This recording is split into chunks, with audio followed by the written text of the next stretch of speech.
بسم اللہ الرحمن الرحیم۔ تبلیغ کس کا فریضہ ہے اور تبلیغ کے معنی کیا ہے؟ کس کو تبلیغ کرنی چاہیے؟ یا صرف وہی افراد تبلیغ کر سکتے ہیں جس کے سر پر عمامہ ہو، عبا قبا ہو، ممبر پر بیٹھا ہو یا محراب پر ہو؟ صرف یہی افراد تبلیغ کر سکتے ہیں یا دوسرے افراد بھی تبلیغ کے فرائض انجام دے سکتے ہیں؟ آخر تبلیغ ہے کیا؟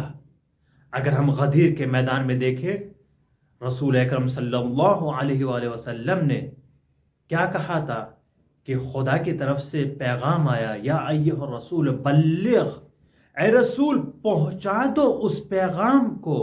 بلغ اسی سے لیا گیا ہے، تبلیغ بھی اسی سے لیا گیا، بلغ سے، یعنی پیغام کو پہنچانا۔ پہنچانے کا نام تبلیغ ہے، ایک پیغام کو پہنچانا، چاہے وہ پیغام دشمن کی طرف سے ہو، اسلام کی طرف سے ہو، کسی بھی مذہب کی طرف سے ہو، یا کوئی گائیڈ کرنے والا ہو، وہ ایک پیغام کو پہنچا رہا ہو، وہ آپ کو گائیڈ کر رہا ہو، یہ سب تبلیغ کے ضمن میں آتے ہیں۔ اس کو تبلیغ ہی کہا جاتا ہے۔ یا جب الیکشن ہوتے ہیں، اس میں پرچار کیا جاتا ہے تو اس کو بھی تبلیغ کہا جاتا ہے۔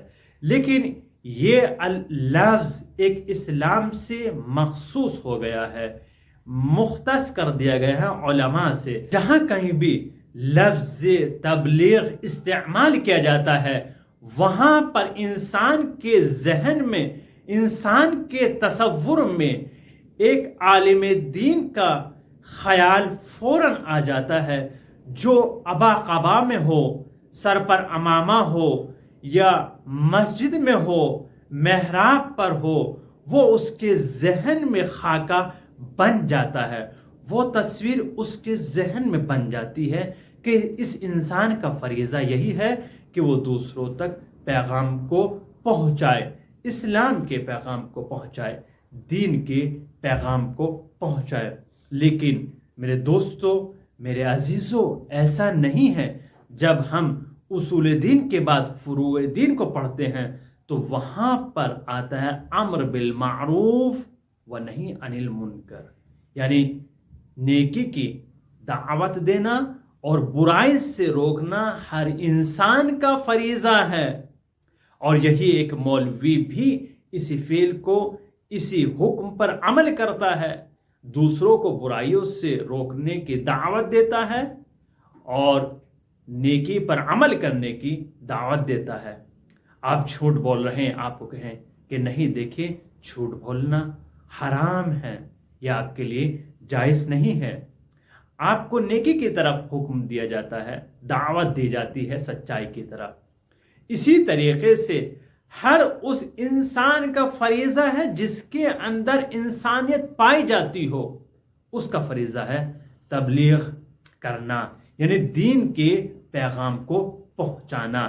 اب چاہے دین کا پیغام ایک دودھ بیچنے والا ہو، وہ بھی دین کا پیغام پہنچا سکتا ہے۔ کس طریقے سے؟ وہ دودھ خالص دودھ، پیور دودھ ہو، اوریجنل دودھ ہو، یہ کہہ کر یہ بیان کرے کہ اس دودھ میں کسی طرح کی ملاوٹ نہیں ہے، جس طریقے سے اسلام نے بیان کیا ہے اسی طریقے سے ہم معاملہ کر رہے ہیں، اسی طریقے سے بیچ رہے ہیں، یہ بھی ایک تبلیغ ہے۔ ایک دکان والا ہے جو چینی بیچ رہا ہے، سبزیاں بیچ رہا ہے یا فروٹ بیچ رہا ہے، وہ تول کر دے رہا ہے، جو تول رہا ہے وہ یہ کہہ کر دے رہا ہے کہ میں اس تولنے میں کسی طرح کی کمی نہیں کر رہا ہوں، اور پورا وزن آپ کو دے رہا ہوں، یہ بھی ایک تبلیغ ہے۔ چونکہ اسلام میں یہ جائز نہیں ہے کہ آپ کسی کو کم تول کر دیں۔ آپ خود قرآن کی تلاوت کریں، خود ارشاد ہو رہا ہے، وائے ہو ایسے افراد پر جو تولنے میں اور ناپنے میں کمی و بیشی کر رہے ہیں، کم تول کر دیتے ہیں، اور جب لیتے ہیں تو زیادہ لینے کی کوشش کرتے ہیں۔ یہ ایک تبلیغ ہے۔ ایک انسان کپڑا بیچ رہا ہے، وہ صحیح قیمت پر جھوٹ نہ بول کر اس کو بیچنا یہ بھی ایک تبلیغ ہے کہ میں جھوٹ نہیں بولتا، یہ اتنے کا مجھے ملا ہے، اتنے کا مجھے منافع حاصل کرنا ہے، یہ بھی ایک تبلیغ ہے۔ تو تبلیغ ہر ایک انسان کا فریضہ ہے، جس انسان کے اندر انسانیت پائی جاتی ہو، جس کے اندر علم کا کم سے کم معدہ بھی پایا جاتا ہو، وہ بھی تبلیغ کر سکتا ہے۔ اور اس کے علاوہ جو شعراء ہیں، آپ تاریخ شعراء کو اٹھا کر پڑھیں، ایک تبلیغ کا ایک رکن شعراء بھی رہے ہیں، ان کے ذریعے بھی تبلیغ کی جاتی ہے۔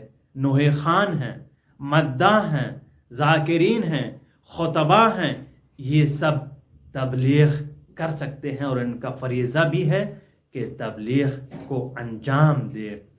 آپ اسی طریقے سے آپ کی خدمت میں ایک نمونہ پیش کر رہا ہوں، جو شعراء شعر پڑھتے ہیں، ان کے شعر میں تبلیغ ہونی چاہیے کہ جب نماز کا وقت ہو جائے تو آپ کے قدم مسجدوں کی طرف بڑھنے شروع ہوں، یہ ایک تبلیغ ہے۔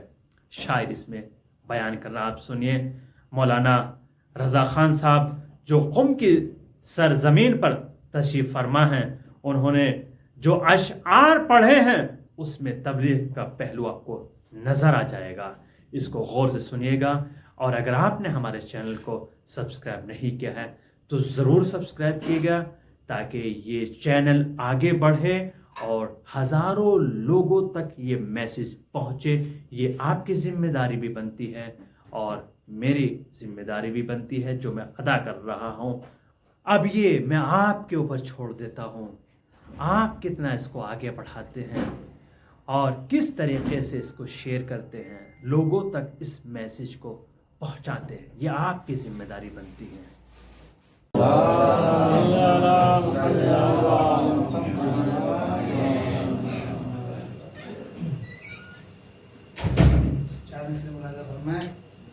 شاہراہ کربلا سے ہو گیا جو بھی الگ، شاہراہ کربلا سے ہو گیا جو بھی الگ، خواہشوں کی بھیڑ میں وہ آدمی کھو جائے گا، خواہشوں کی بھیڑ میں وہ آدمی کھو جائے گا۔ ایک عجیب پیغام ہے، ملاحظہ فرمائیں کہ نوجوان سن کر اذان جب مسجدوں میں آئیں گے، نوجوان سن کر اذان جب مسجدوں میں آئیں گے، ام لیلا کے جگر کا درد کم ہو جائے گا۔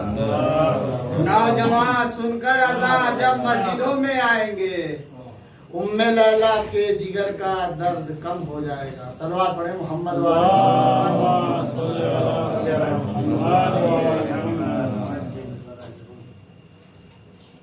جب تک غم حسین کا سایہ ہوا نہ تھا، جب تک غم حسین کا سایہ ہوا نہ تھا، دنیا کا کوئی غم کسی غم کی دوا نہ تھا، دنیا کا کوئی غم کسی غم کی دوا نہ تھا، وہ راستہ حسین نے نیزے پہ طے کیا جس راستے پہ کوئی بھی رہبر چلا نہ تھا، وہ راستہ حسین نے نیزے پہ طے کیا جس راستے پہ کوئی بھی رہبر چلا نہ تھا، جنبش میں سر تھا پاؤں مگر تھے جمے ہوئے، نظر بھائی، جنبش میں سر تھا پاؤں مگر تھے جمے ہوئے، لو ہل رہی تھی شمع میں لرزہ ذرا نہ تھا، جنبش میں سر تھا پاؤں مگر تھے جمے ہوئے، لو ہل رہی تھی شمع میں لرزہ ذرا نہ تھا، اے موت تجھ کو شہ سے تعبیر کر دیا، اے موت تجھ کو شہ سے تعبیر کر دیا، قاسم سے پہلے تیرا کوئی ذائقہ نہ تھا، اے موت تجھ کو شہ سے تعبیر کر دیا، قاسم سے پہلے تیرا کوئی ذائقہ نہ تھا۔